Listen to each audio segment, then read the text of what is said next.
A stone of 1 kg is thrown with a velocity of 20 metre पर second. लिखने के लिए मैं मौका दूंगा, डोंट वरी अबाउट इट। लिखने का टाइम भी मिलेगा आपको, मौका भी मिलेगा। वीडियो से लिखने की कोशिश नहीं करना, will give you time to write down from the board itself. A stone of 1 kg is thrown with a velocity of 20 metre पर सेकेंड। क्वेश्चन 2, फर्स्ट इंफॉर्मेशन क्या है? A stone of 1 kg, so mass is 1 kg। Apart from that हमें और क्या बोला गया है? Velocity 20 metre पर सेकेंड। लेकिन कौन सी वेलोसिटी? Initial velocity. कौन सी वेलोसिटी? इनिशियल वेलोसिटी 20 मीटर पर सेकेंड। कहां से पता चला? A stone is throne with a velocity, वो शुरुआत में ही थ्रो किया गया किसके साथ? 20 मीटर पर सेकेंड की वेलोसिटी के साथ। Across a frozen surface of the lake, जमे हुए तालाब के ऊपर से हमने क्या फेंका? पत्थर। क्या करेगा? बाउंस करेगा। पत्थर लिया, फेंक दिया। अपने को मिलता है ऐसा जमा हुआ तालाब? इतनी गर्मी है, पानी नहीं बचता तालाब में, जमा हुआ तालाब यहाँ बात कर रहे हैं लोग। बट हाँ ठीक है, there are still parts of the country जहाँ पे हमें जमे हुए तालाब भी मिलते हैं सर्दियों में। Can you tell me some places? Nainital. Sir देश की बात हो रही है, मैं प्लैनेट के बाहर की बात नहीं कर रहा हूँ आपसे, है ना? सिर्फ देश के अंदर, ठीक है? कल का आप बोलोगे सर ऐसे तो सैटर्न पे भी सर कहीं ना कहीं बर्फ जरूर जमी हुई मिलेगी, वहाँ चलते हैं, वहाँ देख कर आते हैं। नहीं। So we have a frozen lake, stone 1 kg and velocity 20 meter per second across a frozen surface of the lake, comes to rest after traveling. Comes to rest, that means final velocity is 0 meter per second after traveling a distance of 50 meters. So distance d is equals to 50 meters। आप इसको s से भी represent कर सकते हैं, क्योंकि हम लोगों ने प्रीवियस चैप्टर में इक्वेशंस को किससे रिप्रेजेंट किया था? s equals ut plus half at square. तो वहाँ पे s क्या था? डिस्टेंस। तो आप यहाँ पे भी अगर डिस्टेंस को चाहें तो s से रिप्रेजेंट कर सकते हैं। s से रिप्रेजेंट करूँ? ठीक है, चलो s से रिप्रेजेंट कर लेते हैं इसको, इंस्टेड ऑफ d s। वो क्या बोल रहा है? What is the force of friction between the stone and the ice? Obviously तुमने पत्थर फेंक दिया, फेंक दिया तो कहाँ जाएगा? सरफेस के ऊपर गिरेगा। सरफेस के ऊपर गिरेगा तो फिसलेगा, लेकिन फिसलेगा तो दो सरफेस के बीच में क्या आएगा? फ्रिक्शन। तो वो स्टोन को क्या करेगा? रोकेगा। कहा था ना मोशन को रोक। कोई भी चलती हुई चीज रुकना नहीं चाहती, खुद से तो रुकना डेफिनेटली नहीं चाहती, उसे रोकना पड़ेगा। तो रोकने के लिए आपको एक्सटर्नल फोर्स चाहिए।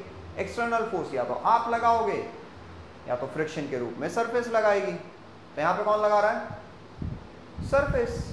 जिस सरफेस पे वो स्टोन फिसलता हुआ चला जा रहा है उस पे वो सरफेस क्या लगा रही है? फ्रिक्शन। तो फ्रिक्शन लगाएगी तो रुकेगी चीज। रुकेगी तो कितनी दूरी पे रुक रहा है? 50 मीटर। कितने डिस्टेंस पे रुक रहा है? 50 meter. So distance covered is 50 meters. What is the force of friction between the stone and the ice? So we are supposed to find out force. We are supposed to find out force. Let's get it done. Force equals mass into acceleration. Now to get back to the chapter, previous one, we had some equations. What were the equation? Acceleration is final velocity minus initial velocity upon time. So it was mass into final velocity minus initial velocity upon time. Force की value है नहीं, so we'll be finding out the force definitely. Mass, do we have the mass? Yes, we have the mass. We have the final velocity? No. Final velocity is 0 only. Do we have the initial velocity? Of course we have the initial velocity of 20 meters per second. Do we have the time? Do we have the time? No, we don't have the time. So we will have to find out the time. Or we can change the equation. Do you want to change the equation or do you want to find the time? Find the time. That's like good. Now see, we have force is equals to 1 into minus 20 upon time. We don't have the value of time. We will find the value of time. How? S is equals to ut plus half at square. Oh, we can't even find out the time this way. How can we find it out? Using another equation. V square minus u square equals to 2as.